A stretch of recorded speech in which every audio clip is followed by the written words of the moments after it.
I am anointed to impact millions for the kingdom. I am anointed for rising royal dynasties to disciple nations. I am anointed to produce massive wealth for kingdom impact in Jesus' name. Praise the Lord. దేవునితో సమస్తము సాధ్యమే. ఈరోజు మనం కళను ఎలా నిజం చేయవచ్చు అనే అంశాన్ని ధ్యానించుకుందాం. విశ్వాసంతో వీక్షించండి. ఖచ్చితంగా గొప్ప కార్యాలు ఎలా పొందుకోవచ్చో మీకు తెలుస్తుంది. మహాపరిశుద్ధుడా, సర్వశక్తి కలిగిన దేవా, ఈ కార్యక్రమాన్ని లక్షల మందికి ఆశీర్వాదకరంగా దీవించండి. వీక్షిస్తున్న వారు గొప్ప కార్యాలు పొందుకోవాలి. వారున్న బంధకాలు, సమస్యల నుంచి విడుదల పొంది వారు ఫలించి అనేక మందికి ఆశీర్వాదకరంగా ఉండాలి. మీ చిత్తాన్ని నెరవేర్చాలి. అలాగున దీవించమని నజరేయుడైన యేసు నామమున అడిగి వేడుకుంటున్నాం తండ్రి, ఆమెన్. మొదటగా దేవుడు మన పట్ల గొప్ప ఉద్దేశాలు కలిగి ఉన్నాడు. ఆ విషయం మనం తెలుసుకోవాలి. దేవుడు ఆదాము అవ్వను సృజించినప్పుడు ఏమన్నారో తెలుసా? రండి, మన స్వరూపమందు మన పోలిక చొప్పున నరులను చేద్దాము అన్నారు. దేవుడు రాజులకు రాజు తన పిల్లల్ని తనకలాగే సృజిస్తాడు. దేవుడు భూమిని సమస్తాన్ని సృజించి నరులను చేసి ఏం చెప్పారో తెలుసా?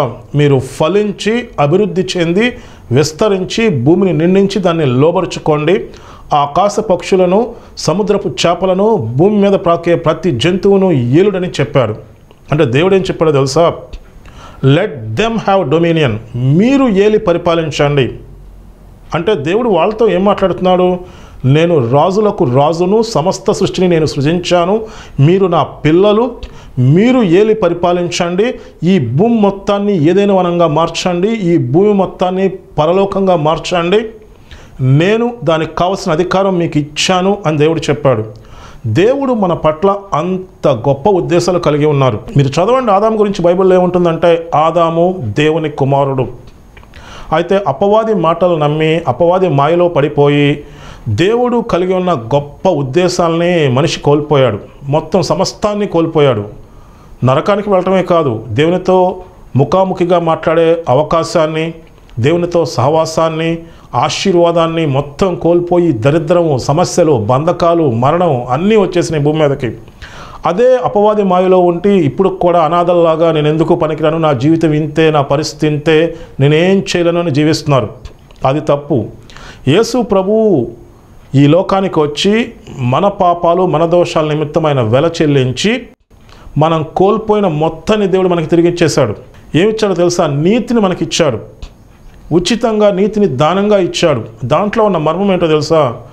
మనకి ఎన్ని సమస్యలు ఉన్నాయో, ఏం కావాలో దేవునికి తెలుసు. యేసు ప్రభు ఏమంటారు? నా నీతిని, నా రాజ్యాన్ని వెతకండి, మీకేం కావాలో నాకు తెలుసు, అవన్నీ మీకు అనుగ్రహించబడును. మనలో గొప్ప పనులు చేయాలన్న తలంపులు ఉంటాయి. అవి ఎలా జరుగుతాయి? దేవుని నీతిని, దేవుని రాజ్యాన్ని వెతికితే మనకేం కావాలో తెలుసు, అవన్నీ మనకు వచ్చేస్తాయి.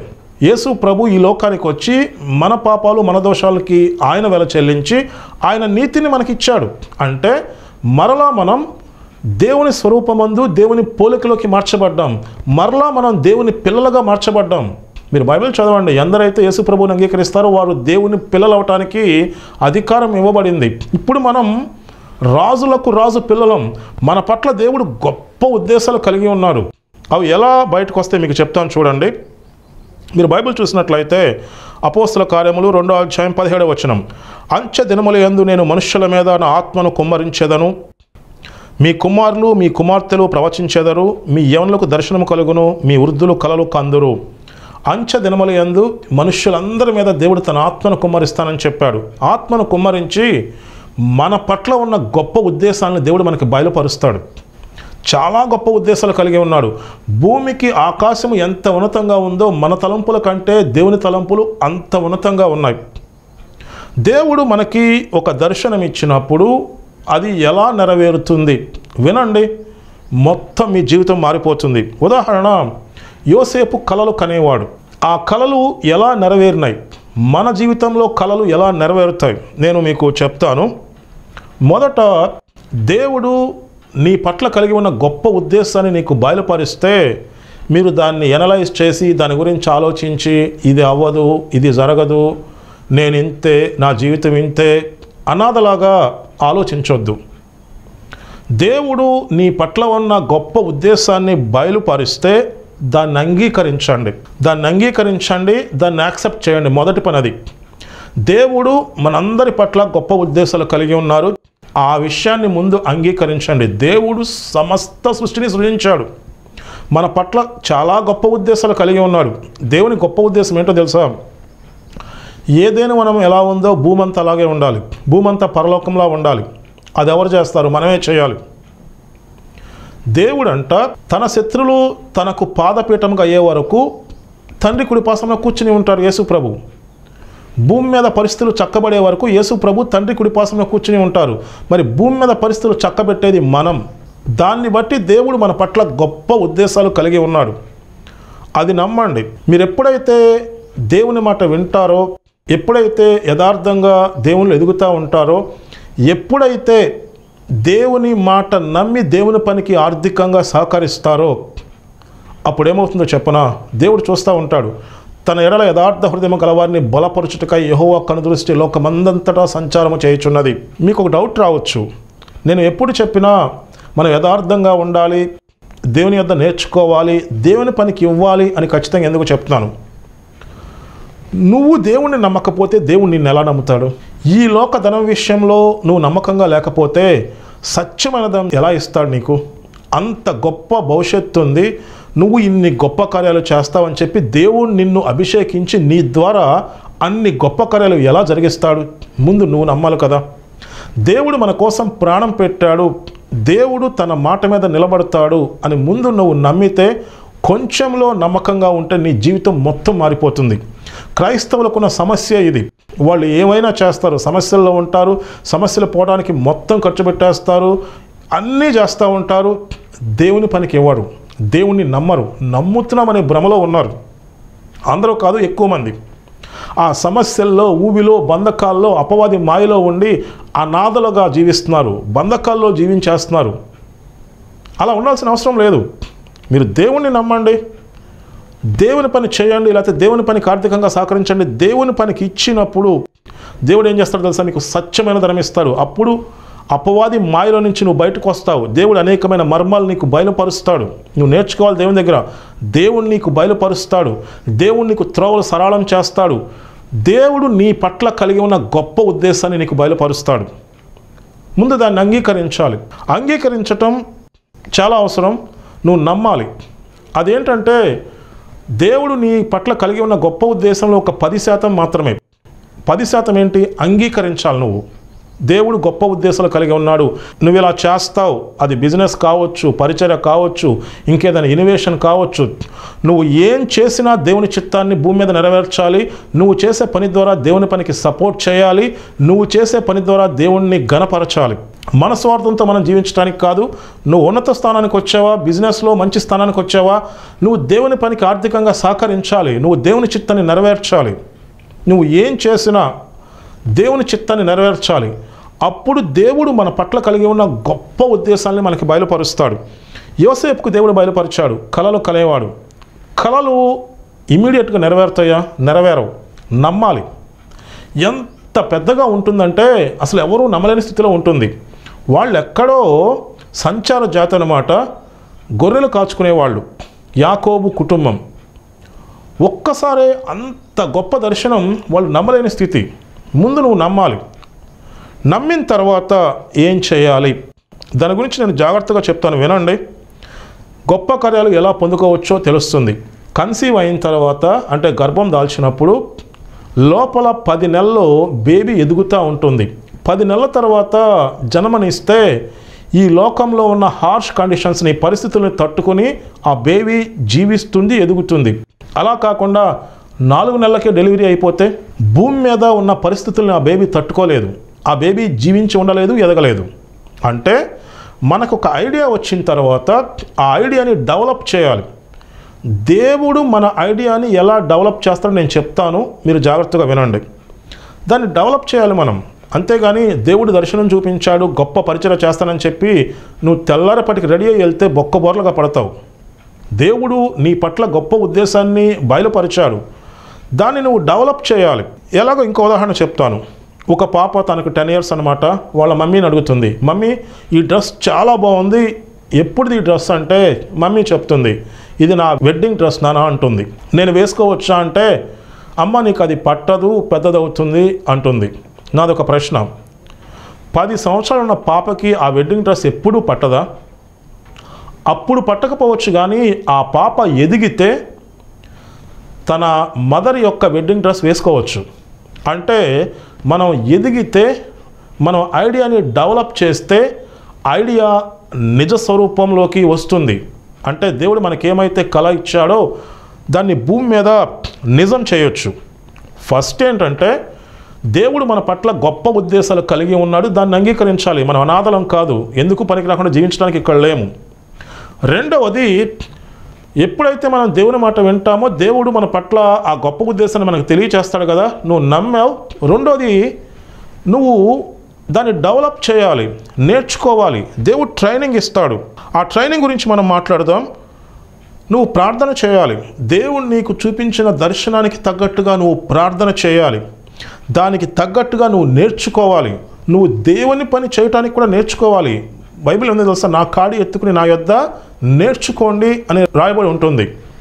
నువ్వు బిజినెస్ చేయాలన్నా, ఏదైనా కొత్త ఇన్నోవేషన్, లేకపోతే నీకు దేవుడిచ్చిన ఏ డ్రీమ్ అయినా సరే, ముందు దానికి తగ్గట్టుగా నువ్వు ప్రార్థన చేయాలి, దానికి తగ్గట్టుగా నువ్వు నేర్చుకోవాలి. ఎందుకు నేర్చుకోవాలి? తన పనిలో నిపుణత గలవారిని చూచితేవా వారు రాజుల ఎదుటే కానీ సామాన్యుల ఎదుట ఉండరు. నువ్వు నేర్చుకుంటే నువ్వు ఉన్నతమైన స్థాయికి వస్తావు, దేవుడు తీసుకొస్తాడు. మూడవది, దేవుడు నీకు తోడై ఉండి దేవుడు నీకు త్రోవలు సరళం చేసి ఆ కళ నిజమయ్యేలా చేయాలి. దానికోసం నువ్వేం చేయాలంటే దేవుని పనికి సపోర్ట్ చేయాలి. నువ్వు కొంచెంలో నమ్మకంగా ఉండాలి. ఇది కంపల్సరీ. యేసు ప్రభు మనల్ని రక్షించాలంటే కంపల్సరీ తన ప్రాణం పెట్టాలి, సాక్రిఫైస్ చేయాలి. అంత వెల చెల్లిస్తేనే మనకి రక్షణ వస్తుంది, ఊరినే చెప్తే రాదు. అలాగే మనం ఊరినే దేవా నేను నీ మాట వింటున్నాను, నా హృదయం నీకు ఇచ్చేశాను అని చెప్తే రాదు. నువ్వు వెల చెల్లించాలి, దానికి తగ్గట్టు ప్రార్థన చేయాలి, దానికి తగ్గట్టు నువ్వు నేర్చుకోవాలి, దానికి తగ్గట్టు సాక్రిఫైస్ చేయాలి. కొంచెంలో నమ్మకంగా ఉన్నవాడు ఎక్కువలో కూడా నమ్మకంగా ఉంటాడు, కొంచెంలో నమ్మకంగా లేనివాడు ఎక్కువలో కూడా నమ్మకంగా ఉన్నాడు. ఆ ప్రిన్సిపల్ ఖచ్చితంగా పనిచేస్తుంది. నువ్వు ఆ సాక్రిఫైస్ చేసినప్పుడు దేవుడు సత్యమైన ధనాన్ని నీకు బయలుపరుస్తాడు, దగ్గరుండి నీకు త్రోవలు సరళం చేస్తాడు. నువ్వు నేర్చుకుంటావు, నువ్వు డెవలప్ అవుతావు. 10 సంవత్సరాలు పాపకి వాళ్ళ మదర్ వేసుకున్న వెడ్డింగ్ డ్రెస్ పట్టదు, కానీ ఆ పాప ఎదిగితే ఆ డ్రెస్ పడుతుంది. ఇప్పుడే దేవుడికి ఇచ్చిన దర్శనం నెరవేర్చే స్థాయిలో నువ్వు లేవు, కానీ నువ్వు ఐడియాని డెవలప్ చేస్తే, అంటే దానికి తగ్గట్టుగా ప్రార్థన చేస్తూ, దానికి తగ్గట్టుగా నేర్చుకుంటూ, ట్రైనింగ్ తీసుకుంటూ నువ్వు దేవుని పనికి ఇస్తూ ఉంటే దేవుడు నీకు అభిషేకం ఇస్తాడు, దేవుడు నీకు త్రోవలు సరళం చేస్తూ ఉంటాడు. నువ్వు అలా ఎదుగుతూ ఉండాలి. ఇంకొకటి ముఖ్యమైనది, ఫైనాన్సెస్. ఈ విషయంలో క్రైస్తవులు చాలామంది అపవాది మాయలో పడిపోయారు. దేవుడు పెద్ద పరిచయం చూపిస్తాడు, పరిచయం చూపించిన తర్వాత అనుకుంటారు దానికి అదే జరుగుద్ది, దానికి అదే అయిపోద్ది, దానికి అదే ఎలా జరుగుద్ది, దానికి అదే ఎలా అయిపోద్ది. సరే, అలా ప్రార్థన చేస్తూ ఉంటారు. ప్రార్థన ఒక్కటే సరిపోదు, నువ్వు నేర్చుకోవాలి. ఆయన కాడి ఎత్తుకుని ఆయన యొద్ద నేర్చుకోవాలి. దావీదును దేవుడు అభిషేకించాడు, అభిషేకించిన తర్వాత ట్రైనింగ్ ఇచ్చాడు. దావీదు నేర్చుకున్నాడు. దావీదు గొర్రెలు కాచుకునే వ్యక్తి రాజభవనంలోకి ఎలా వెళ్తాడో తెలుసా? దావీదు సంగీతంలో ఎక్స్పర్ట్ అనమాట. తను వాయిద్యాన్ని ఎంత బాగా వాయించగలడంటే ఆ దేశంలో ఎవరూ లేరు. నీ పనిలో నైపుణ్యం ఉంటే నువ్వు రాజుల యొద్ద ఉంటావు. నువ్వు నేర్చుకోవటం చాలా అవసరం. నువ్వు వాక్యం చెప్పాలి. గొప్ప అవకాశాలు ఎలా వస్తాయి నీకు? నువ్వు కూర్చుంటే వచ్చేస్తాయా? ఎలా వస్తాయి? నువ్వు ప్రార్థన చేయాలి, నువ్వు నేర్చుకోవాలి, అనేకమైన మర్మాలు నేర్చుకోవాలి. దేవుడు నీకు ఎప్పుడు బయలుపరుస్తాడో చెప్పనా? నువ్వు దేవుని పనికి ఇవ్వాలి. నువ్వు సాక్రిఫైస్ చేసినప్పుడు చాలా అవసరం. శక్తివంతమైన పరిచయం చేయాలంటే సాక్రిఫైస్ చేయాలి. నువ్వు దానికి తగ్గట్టు ప్రార్థన చేయాలి, దానికి తగ్గట్టు నేర్చుకోవాలి, దానికి తగ్గట్టు దేవుని పనికి ఇవ్వాలి. అలాగే నువ్వు ఉన్నతమైన స్థానానికి రావాలంటే కంపల్సరీ నువ్వు దానికి తగ్గట్టు ప్రార్థన చేస్తూ నువ్వు ఏ ఫీల్డ్లో ఉంటే దానికి తగ్గట్టు నువ్వు నేర్చుకోవాలి. దేవుడు నీకు సహాయం చేయాలి కాబట్టి నువ్వు దేవుని పనికి ఇవ్వాలి. దేవుడే నీకు సహాయం చేస్తాడు, లేకపోతే నువ్వు ఉన్న ఊరి నుంచి నువ్వు బయటకు రాలేవు. దేవుడు సహాయం చేస్తే గ్యారంటీగా నీ కళ నిజమవుతుంది. అటువంటి పరిస్థితులు దేవుడు కల్పిస్తాడు. నువ్వు దేవుణ్ణి నమ్మాలి, తద్వారా దేవుని చిత్తం భూమి మీద నెరవేరుతుంది. నువ్వు చిన్నప్పుడే దేవుణ్ణి నమ్మాలి, కొంచెంలోనే దేవుని నమ్మాలి. కొంచెంలో దేవుని నమ్మితే నువ్వు ఆశీర్వదించబడిన తర్వాత కూడా దేవుని నమ్ముతావు, దేవుని పనికి ఇస్తావు. ఆ ప్రిన్సిపల్ అనమాట. తర్వాత ఫైనాన్సెస్. ప్రార్థన చేయటం చేస్తున్నారు, నేర్చుకోవాలి అని చెప్పాను. డబ్బుల విషయంలో జాగ్రత్తగా ఉండాలి. ఇప్పుడు ఏం జరుగుతుందంటే అపవాది మాయలో ఎలా ఉన్నారో చెప్తాను వినండి. దేవుని ప్రజలు, ముఖ్యంగా దేవుని ఎరిగిన వాళ్ళు ఎక్కువ మంది అపవాది మాయలో పడిపోయి అర్థం పర్థం లేని వస్తువులన్నీ కొనేసి ఈఎంఐలు కడుతూ అప్పుల్లో ఉన్నారు. పెద్ద పెద్ద ఫంక్షన్లు చేసేసి డబ్బులన్నీ ఖర్చు పెట్టేసి ఊబిలో ఉన్నారు. ఆర్థికంగా సమస్యలు. నువ్వు ఆర్థిక సమస్యల్లోకి వెళ్తే చాలు, నువ్వేం చేయలేవు. నువ్వు ఎంత ప్రార్థన చేసినా ఉపయోగం లేదు. మీకు డౌట్ రావచ్చు, అంత మాట అన్నారేంటి? అంతే కదా. నువ్వేదన్నా గొప్ప పని చేయాలంటే, నువ్వు ఆర్థిక సమస్యలు ఉంటే నువ్వేం చేయలేవు. అపవాదికి ఆ విషయం తెలుసు. అపవాదికి ఆ విషయం తెలుసు కాబట్టి, ఓ నువ్వు యథార్థంగా ఉన్నావు, నువ్వు మంచిగా ఉన్నావు, నువ్వు ప్రార్థన చేస్తున్నావు. అపవాది ఏమంటాడంటే, నువ్వు మంచిగా ఉండు, నువ్వు యథార్థంగా ఉండు, నువ్వు ప్రార్థన చేయి, నీ ప్రార్థన సరిపోట్లా, నీ మంచితనం సరిపోట్లా, నువ్వు అది సరిపోట్లా. ఇలా అపవాది మాయలో పడి నువ్వు ఇంకా మంచిగా లేవు, నువ్వు మార్చుకో, రక్షణ పొంది 20 ఏళ్ళు అయింది. యువతలేమో డబ్బులన్నీ వ్యర్థమైన వాటికి ఖర్చు చేస్తూ ఉంటారు. అన్నీ కొనేసి అప్పుల పాలు అవుతూ ఉంటారు. వ్యర్థమైన ఫంక్షన్లు చేసేసి డబ్బులన్నీ అవజేస్తూ ఉంటారు. దేవుని గొప్ప కార్యాలు జరగాలి, నువ్వు మంచిగా ఉండు, నువ్వు దేవునిలో ఎదుగు, నువ్వు మంచిగా లేవు, నీకు దేవుని కార్యాలు జరగట్లా, నువ్వు ఇంకా ప్రార్థన చేయాలి, నువ్వు ప్రార్థన చేయట్లా, ఇవన్నీ చెప్తూ ఉంటారు. నువ్వు ఏం చేసినా ఉపయోగం లేదు. నీ నీతి మురుగుగొట్టుతో సమానం కదా. నువ్వు అది నమ్మట్లా. అది నమ్మకుండా నువ్వు అపవాది మాయలో ఉన్నావు, నువ్వు భ్రమలో జీవిస్తున్నావు. నువ్వేం చేయాలి? ధనం విషయంలో జాగ్రత్తగా ఉండాలి. ధనం విషయంలో దేవుడు మనకు ఒక అసైన్మెంట్ ఇచ్చాడు. బైబిల్లో చాలా స్పష్టంగా ఉంది. దేవుడు నీకు 5 తలాంతులు ఇస్తే అర్థం పర్థలేని వస్తువులన్నీ కొనేసి ఈఎంఐలు కడుతూ అప్పుల పాలు అవ్వకూడదు. నువ్వు లేకపోతే భారీగా ఫంక్షన్లు చేసేసి మొత్తం అవజేయకూడదు. 5 తలాంతులకు 5 తలాంతులు సంపాదించాలి. డబ్బుల గురించి అది. నీకు 1 తలాంతు ఇస్తే 1 తలాంతుకి ఇంకో తలాంతు నువ్వు సంపాదించాలి. అప్పు చేయవాడు అప్పిచ్చేవాడికి బానిస అని చెప్పి బైబిల్లో ఉంది. నువ్వు ఇష్టం వచ్చినవి కొనేసి అప్పు చేసి మొత్తం అవజేసి కూర్చుంటే నువ్వేం చేయలేవు. నీ వల్ల ఉపయోగం లేదు అని దేవునికి అర్థమవుతుంది. నీకు అర్థమైందో లేదో కానీ. నువ్వు గొప్ప పనులు చేయాలంటే డబ్బుల విషయంలో జాగ్రత్తగా ఉండాలి. దేవుడు నీకు గొప్ప అభిషేకం ఇచ్చి నీ ద్వారా గొప్ప పనులు చేయాలంటే నువ్వు దేవుని పనికి ఇవ్వాలి. నువ్వు వ్యర్థమైన వాటికి ఖర్చు చేయకుండా, అప్పుడు దేవుడు నిన్ను బలంగా వాడుకుంటాడు. ఇక్కడ మనం దేవుని పని చేయటం ఒకటి, దేవుడు మన ద్వారా గొప్ప పనులు చేయటం ఒకటి. నేను రెండో విషయం గురించి చెప్తున్నా. దేవుని పని చేద్దామని చెప్పి అందరూ ట్రై చేస్తున్నారు. నువ్వు దేవుని పని చేయటం ఒకటి, దేవుడు మన ద్వారా గొప్ప పనులు చేయటం, అది మొత్తం నీ జీవితాన్ని మార్చేస్తుంది. నువ్వు ఎంత ప్రయత్నం చేసి నేను మంచిగా ఉండాలి, ఇంకా మంచిగా ఉండాలి, ప్రార్థన చేయాలి, ఇంకా ప్రార్థన చేయాలి, నువ్వు అట్లా ఉన్నావు, 10 సంవత్సరాల తర్వాత నువ్వు ఇట్లా ఉన్నావు, ఇదంతా చెప్తూ ఏమాత్రం ఇన్ఫ్లుయెన్స్ చేయకుండా, సంఘము ఎదుగుదల లేకుండా, టాక్సిక్ గ్రోత్ అనమాట, ఒక మూలన ఉండి అలా జీవించేస్తున్నారు. అదో రకంగా జీవించేస్తున్నారు. నేను దేవుణ్ణి ఎరిగాను, సమస్యలు ఎందుకు పోవట్లేదు? అపవాది నిన్ను మాయలో ఉంచేశాడు. ఆ విషయం నీకు అర్థం కావట్లా. నువ్వు సత్యాన్ని తెలుసుకోవాలి. అపవాది మాయలో ఉన్నావు. ఆదాము అపవాది మాయలో ఉండి ఎలా మొత్తం కోల్పోయారో, సంఘంలో చాలామంది అపవాది మాయలో ఉండి సమస్యల్లో, బంధకాల్లో, ఊబిలో జీవించేస్తున్నారు. వీళ్ళు బయటకు రావడమే కష్టంగా ఉంది. గొప్ప పనులు ఎలా చేస్తారు? గొప్ప పనులు చేయాలంటే ఇప్పుడు నేను చెప్పింది మీరు వినాలి. సత్యాన్ని మీరు తెలుసుకోవాలి. నువ్వు ధనం విషయంలో జాగ్రత్తగా ఉండాలి. ధనం విషయంలో మనకు ఒక అసైన్మెంట్ ఉంది. దేవుడు చెప్పాడు, 1 తలాంతు తీసుకున్న వ్యక్తి దాన్ని భూమిలో దాచిపెడతాడు, అలాగే ఉంచుతాడు. దేవుడు ఏమంటాడు? నువ్వు అన్ఫిట్ అంటాడు. కనీసం బ్యాంకులో ఉంచితే వడ్డీ అన్నా వచ్చాయి కదా, దాన్ని అలా ఎందుకు ఉంచావు? నువ్వు నా పనికి పనికిరావు, నువ్వు అన్ఫిట్. నీ తలాంతు తీసుకుని 10 తలాంతులు ఉన్న వానికి ఇచ్చేస్తాను, ఎందుకంటే ఆయన బాగా ఉపయోగిస్తాడు. 5 తలాంతులు 5 తలాంతులుగా చేశాడు. ఆయన వద్ద ధనం ఇస్తే ఆయన మంచిగా దేవుని పని చేస్తాడు. తద్వారా అనేక మంది జీవితాలు మారుతాయి, లక్షల మంది జీవితాలను వెలిగిస్తాడు, వాళ్ళ బంధకాల నుంచి బయటకు తీసుకొస్తాడు, వాళ్ళ నిత్య జీవనానికి నడిపిస్తాడు. నీ వల్ల ఉపయోగం లేదు, నువ్వు అన్ఫిట్ అని దేవుడు నీ దగ్గర ఉన్నది కూడా ఆయనకి ఇచ్చేస్తాడు. ఈ విషయం మీకు అర్థం అవ్వాలి. మళ్ళా కరెక్ట్గా చెప్తాను వినండి.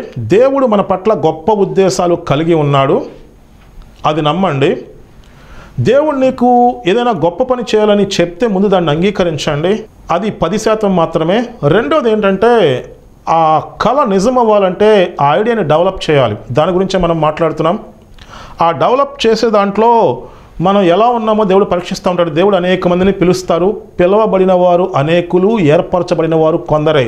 మనం ఏర్పరచబడిన వారి లిస్టులోకి రావాలి. ఫస్ట్ జాబ్స్ రావాలంటే అనేక మందిని పిలుస్తారు, చివరికి కొందరికే వస్తాయి. మరి ఈ లోకంలో జాబ్స్ కోసమే అలా ఉంటే దేవుడు నీ ద్వారా గొప్ప పనులు చేయించాలంటే అది బిజినెస్ కావచ్చు, పరిచర్య కావచ్చు, ఒక ఇన్నోవేషన్ కావచ్చు, ఈ భూమి మీద దేవుని చిత్తం నెరవేర్చబడాలి, భూమి మొత్తాన్ని దేవుడు పరిపాలిస్తున్నాడు, దానికి నిన్ను ఏర్పాటు చేసుకోవాలంటే దేవుడు ఇవన్నీ పరీక్షిస్తూ ఉంటాడు. ఒక సాడ్ న్యూస్ ఏంటంటే దేవుని పిల్లలు ఎక్కువ మంది అపవాది మాయలో పడి ఏం చేయట్లేదు కాబట్టి అవన్నీ దేవుడు అన్ని జనుల ద్వారా చేపిస్తున్నాడు. దేవుని పిల్లలు మాట వింటలా, దేవుని పిల్లలు విత్తండవాదం చేస్తున్నారు, దేవుని పిల్లలు ఏదేదో చెప్తున్నారు, దేవుని దగ్గర సత్యాన్ని తెలుసుకోవట్ల, అపవాది మాయలో ఉన్నారు. దేవుని పిల్లలు దేవుని పనికి ఇవ్వరు, ఎందుకంటే నమ్మకం లేదు వాళ్ళకి. మేము నమ్మామని చెప్తా ఉంటారు, దేవుని పనికి ఇవ్వరు. అక్కడ తెలిసిపోతుంది వాళ్ళు ఎంత నమ్మారు. దేవుడు ఏం చేస్తున్నాడు, మీరు పనికి రాకపోతే, మనం పనికి రాకపోతే అన్ని జనులకు అవన్నీ చెప్తున్నాడు, వాళ్ళ ద్వారా గొప్ప కార్యాలు చేపిస్తున్నాడు. ఎందుకంటే భూమి రన్ అవ్వాలి కదా, భూమి మీద సిస్టమ్ రన్ అవ్వాలి. దేవుడు అలా నడిపిస్తున్నాడు. చూడండి, మనం దేవుని మాట విని సరి చేసుకోవాలి, నేర్చుకోవాలి. దేవుని మాట విని సరి చేసుకోవాలి, దానికి తగ్గట్టు ప్రార్థన చేయాలి, ఆయన కాడి ఎత్తుకుని ఆయన దగ్గర నేర్చుకోమని చెప్పి బైబిల్ చెప్తుంది. నేర్చుకోవాలి, సాక్రిఫైస్ చేయాలి. దేవుని పనికి ఇచ్చినప్పుడే ఈ విషయాన్ని మీరు జాగ్రత్తగా గమనించండి. ఇది బైబిల్లో రాయబడిన విషయం అన్నమాట. అన్యాయపు సిరి విషయంలో మీరు నమ్మకంగా ఉండని ఎలా సత్యమైన ధనం మీకు ఎవరిస్తారు? సత్యమైన ధనం మీ జీవితాన్ని మార్చేస్తుంది, సత్యమైన ధనం మీ పరిస్థితిని మార్చేస్తుంది, సత్యమైన ధనం మిమ్మల్ని ఊబి నుంచి బయటకు తీసుకొస్తుంది. నేను ఎక్కడో ఒక మారుమూల చిన్నగా ఎందుకు పనికిరానని జీవిస్తున్నాను. నేను దేవుని పనికి ఎప్పుడైతే ఇవ్వటం స్టార్ట్ చేశానో, ఎక్కువగా దేవుని పనికి ఇస్తున్నానో, దేవుడు నాకు ఈ సత్యాలు బయలుపరిచాడు. అప్పుడు నా జీవితం మొత్తం మారిపోయింది. ఎలా మారిపోయింది? నేను పనికిరాని వాడిని కాదు, నేను అనాథని కాదు. దేవుడు నా పట్ల గొప్ప ఉద్దేశాలు కలిగి ఉన్నాడు. దేవుడు నన్ను బలపరుస్తాడు, దేవుడు నాకు త్రవలు సరళం చేస్తాడు, నా ద్వారా అద్భుతమైన కార్యాలు చేస్తాడు. మొత్తం నా ఆలోచన, నా తలంపులు, నా ఉద్దేశాలు మొత్తం మారిపోయినాయి. నువ్వు అన్యాయపు సిరి విషయంలో నమ్మకంగా ఉంటే దేవుడు నీకు సత్యమైన ధనం ఇస్తాడు. ఎప్పుడైతే ఆ మర్మాలు నువ్వు తెలుసుకుంటావో, ఇది చాలా ముఖ్యమైన పాయింట్ అనమాట. ఫస్ట్ నీకు ఐడియా వచ్చింది, దేవుడు ఇచ్చాడు ఐడియా, నీకు కళ దేవుడిచ్చాడు. యోసేపుకు దేవుడు కళ ఇచ్చాడు, కళ అప్పుడే నెరవేరదు. దేవుడు యోసేపుకి ట్రైనింగ్ ఇచ్చాడు. యోసేపు ప్రధానమంత్రి అవ్వాలి, డైరెక్ట్గా గొర్రెలు కాచుకునే యోసేపు ప్రధానమంత్రి అయిపోతాడు, అవ్వడు. యోసేపు ఐగుప్తు దేశంలో పోతీఫర్ దగ్గర ఉంటాడు, చాలా సంవత్సరాలు అక్కడే ఉంటాడు. ఆయన ఏం నేర్చుకుంటే తెలుసా? పోతీఫర్ ఎవరు? రాజ సంరక్షక సైన్యాధిపతి, క్యాప్టెన్ ఆఫ్ ద గార్డ్. ఆయన రాజుకి చాలా దగ్గరగా ఉంటాడు, చాలా ఆస్తి ఉంటుంది. ఆ ఆస్తి మొత్తాన్ని యోసేపు మెయింటైన్ చేస్తూ ఉంటాడు. ఆయన పని అదే కదా. బానిసగా వెళ్ళిన వ్యక్తి, దేవుడు ఆయనకు తోడై ఉన్నాడు, ఆయన చేతి పనిలో దేవుడు ఆశీర్వాదం ఇస్తాడు, అది పోతీఫర్ చూస్తాడు. ఇక్కడ యోసేపు నమ్మకంగా ఉంటాడు, అది చాలా ముఖ్యం. నమ్మకంగా చేస్తాడు. చాలా సంవత్సరాలు, అంటే దాదాపు ఒక 10 సంవత్సరాలు ఐగుప్తిలో ఎలా మేనేజ్ చేయాలి, ప్రాపర్టీ ఎలా మేనేజ్ చేయాలి, సిస్టమ్ ఎలా రన్ అవుతుంది, అసలు ఐగుప్తు దేశం ఎలా ఉంది, అది మొత్తం యోసేపు నేర్చుకుంటాడు. సరే, అపవాది పక్కదారి పట్టించి జైల్లో వెళ్ళేలా చేసినా తర్వాత ఐగుప్తుకు ఒక సమస్య రాబోతుంది. ఆ సమస్య ఎలా తప్పించాలో, ఎలా మేనేజ్ చేయాలో, ఎలా చేయాలో దేవుడు ఆల్రెడీ యోసేపుకు నేర్పించేశాడు. యోసేపు అక్కడ నేర్చుకున్నాడు. ఐగుప్తు అనేది ఎలా రన్ అవుతుంది, ఎలా సిస్టమ్ని మేనేజ్ చేయాలి, అసలు ఆ వ్యవసాయం ఎలా ఉంటుంది, అదే కదా యోసేపు చేసింది. దాని పరిస్థితులు ఎలా ఉంటాయి, 1 సంవత్సరం కాదు 10 సంవత్సరాలు నేర్చుకుంటాడు. మొత్తం పోతీఫర్ కుటుంబాన్ని యోసేపే నడిపిస్తూ ఉంటాడు. అసలు ఏం జరుగుతుంది మొత్తం తెలుసు, ఆ సమస్యకి పరిష్కారం తెలుసు. అదంతా నేర్చుకున్న తర్వాత దేవుడు ఒక్కసారిగా తనున్న జైలు నుంచి ప్రధానమంత్రి అయ్యేలా చేస్తాడు. యోసేపు ప్రధానమంత్రి అయ్యేసరికి తనకి మొత్తం తెలుసు, ఎలా సిస్టమ్ రన్ చేయాలి, వ్యవసాయం గురించి తెలుసు, ఆ కరువు నుంచి ఎలా తప్పించాలో తెలుసు. అలాగే దేవుడు నీకు ఒక ఐడియా ఇచ్చినప్పుడు దేవుడు నీకు నేర్పిస్తాడు. దేవుడు ఇలాగే నాకు ఎక్కడో మారుమూల చిన్న చర్చలో పరిచయం చేసుకుంటున్నప్పుడు గొప్ప దర్శనం ఇచ్చాడు. నేను ప్రార్థన చేస్తున్నాను, దానికి తగ్గట్టు నేను నేర్చుకుంటున్నాను. నేను ఖాళీగా లేను. బైబిల్ చదవటం, బైబిల్కి సంబంధించి బుక్స్ చదవటం, 100 కొలది బుక్స్ చదివాను, 1000 కొలది దైవజనులు చెప్పిన ప్రసంగాలు విన్నాను 10 సంవత్సరాల నుంచి. ఇలా నేర్చుకుంటున్నాను. ఇలా నేర్చుకుంటూ నేను దేవుని పనికి ఇచ్చినప్పుడు దేవుడు నాకు సత్యమైన ధనం ఇచ్చాడు, అభిషేకం ఇచ్చాడు, అనేకమైన మర్మాలు బయలుపరిచాడు. అలాగే నేనేం చేశానో చెప్పమంటారా? ధనం విషయంలో జాగ్రత్తగా ఉన్నాను. నేను ఇల్లు కట్టుకోవాలనిపించింది నాకు. దేవుడు నాకు 2020 సంవత్సరంలో దర్శనం చూపించాడు. ఇల్లు కట్టుకోవాలనిపించింది. ఇల్లు కట్టుకుంటే నా పరిచయం మొత్తం మూతపడేది. అంటే చిన్నగా సంఘాన్ని నడిపించేవాడిని, కానీ పెద్ద పరిచయం చేయడానికి అవకాశం లేదు. నేను దేవుని పరిచర్య, దేవుని చిత్తం నెరవేర్చాలంటే ఏం చేయాలి? ఒకటి ఇల్లు కట్టుకోవాలి, లేదా పరిచర్య చేయాలి. 2 కుదరవు. ఇల్లు కట్టడం మానేసి ఇప్పటికీ పాతింట్లో ఉంటున్నాను. ఆ ధనం ఉపయోగించి నేను ఆల్రెడీ నేర్చుకున్నాను కదా, ఆల్రెడీ దేవుని దగ్గర ట్రైనింగ్ తీసుకున్నాను కదా, ప్రార్థన చేస్తున్నాను, నేర్చుకున్నాను, దేవుని పనికి ఇస్తున్నాను, దేవుడు అభిషేకం ఇచ్చాడు, అన్నీ బయలుపరిచాడు. అన్నీ బయలుపరిచిన తర్వాత ఇప్పుడు దాన్ని బయటకు తీసుకురావాలి, లాంచ్ చేయాలంటే మనీ కావాలి. అందుకని మనీ విషయంలో జాగ్రత్తగా ఉండాలి. నువ్వు నేర్చుకున్న తర్వాత 10 నెలలు అయిన తర్వాత బేబీ బయటకు వస్తే బయట పరిస్థితుల్ని తట్టుకుని నిలబడగలదు, ఎదుగుతుంది. అలాగే నువ్వు నేర్చుకున్న తర్వాత అన్ని విషయాలు తెలిసిన తర్వాత నీ బిజినెస్ స్టార్ట్ చేస్తే, నీ పరిచర్య స్టార్ట్ చేస్తే, నువ్వు అభిషేకంతో ముందుకెళ్తుంటే నీకు తెలుసు ఫెయిల్ అవ్వకుండా ఎలా సక్సెస్ అవ్వాలి. నీకు దానికి సంబంధించి అన్ని విషయాలు తెలుస్తాయి. నువ్వు పరిచర్య అయితే శక్తివంతంగా చేస్తావు, బిజినెస్ అయితే ఫెయిల్ అవ్వకుండా ఆ పరిస్థితిని తట్టుకుని ఎలా నిలబడాలో నీకు తెలుస్తుంది. మొదటి కొన్ని సంవత్సరాల్లో బిజినెస్లు ఫెయిల్ అవుతాయి. అది ఫెయిల్ అవ్వకుండా ఉండాలంటే ముందు నువ్వు నేర్చుకుని ఉండాలి, ముందు దానికి సిద్ధపడి ఉండాలి, ఐడియాని డెవలప్ చేసి ఉండాలి. నువ్వు ఎప్పుడైతే నేర్చుకుంటావో, ఎప్పుడైతే ఐడియాని డెవలప్ చేసి ఉంటావో అప్పుడు ఏమవుతుందంటే, ఇది జాగ్రత్తగా వినండి, ఫెయిల్యూర్ మినిమైజ్ చేయటం అంటే నువ్వు ఫెయిల్ అవ్వకుండా ఎలా సక్సెస్ అవ్వాలో నీకు తెలుస్తుంది. నువ్వు దేవుని మాట వింటున్నావు కాబట్టి ఇక్కడ దేవుని సహాయం ఉంటుంది. దేవుడు నీకు బయలుపరుస్తాడు, దేవుడు నిన్ను నడిపిస్తాడు, దేవుడు నీకు త్రవలు సరళం చేస్తాడు. అప్పుడు నువ్వు దాన్ని లాంచ్ చేస్తావు, ఆ బిజినెస్ని లాంచ్ చేస్తావు, లేకపోతే పరిచయను ముందుకు తీసుకొస్తావు, లేకపోతే నీకున్న కొత్త ఐడియాని ముందుకు తీసుకొస్తావు. దానికి కావాల్సిన డబ్బులు కూడా ఇనీషియల్గా నువ్వే ఖర్చు పెట్టాలి. మొత్తం ఇనీషియల్గా పరిచయ మొత్తానికి నేనే ఇవ్వాలి. అలా ఇచ్చి ముందుకు తీసుకురావాలి. అలా ఇచ్చి ముందుకు తీసుకొచ్చినప్పుడు అది సక్సెస్ అవుతుంది. ఆ తర్వాత దేవుడు దాన్ని ముందుకు తీసుకెళ్తాడు. అది గొప్పగా సక్సెస్ అయి భూమి మీద దేవుని చిత్తం నెరవేర్చేలా దేవుడు చేస్తాడు. మీకు అర్థమైంది అనుకుంటున్నాను. దేవుడు మిమ్మల్ని ప్రేరేపించినట్లయితే ఈ పరిచర్యకు ఆర్థికంగా సహకరించండి. నేను మీ గురించి ప్రార్థన చేస్తాను. మహాపరిశుద్ధుడా, సర్వశక్తి కలిగిన దేవా, మేము జీవితంలో ఎందుకు పనికిరాము, మా జీవితం ఇంతే అని జీవించడానికి కాదు, మీరు మా పట్ల గొప్ప ఉద్దేశాలు కలిగి ఉన్నారు. మీరిచ్చిన కళ ఎలా నెరవేర్చాలి నేను చెప్పాను. దేవ, వీక్షిస్తున్న ప్రతి ఒక్కరూ దాన్ని అర్థం చేసుకుని వాళ్ళు కూడా జీవితంలో గొప్ప పనులు మీకోసం చేయాలి. అనేక మందిని బంధకాల నుంచి విడిపించాలి, అనేక మంది జీవితాల్లో వెలుగు నింపాలి. అలాగున ప్రతి ఒక్కరికి మీ జ్ఞానము, ఆశీర్వాదము దయచేయమని నజరేయుడైన యేసు నామములో అడిగి వేడుకుంటున్నాం తండ్రి. ఆమెన్.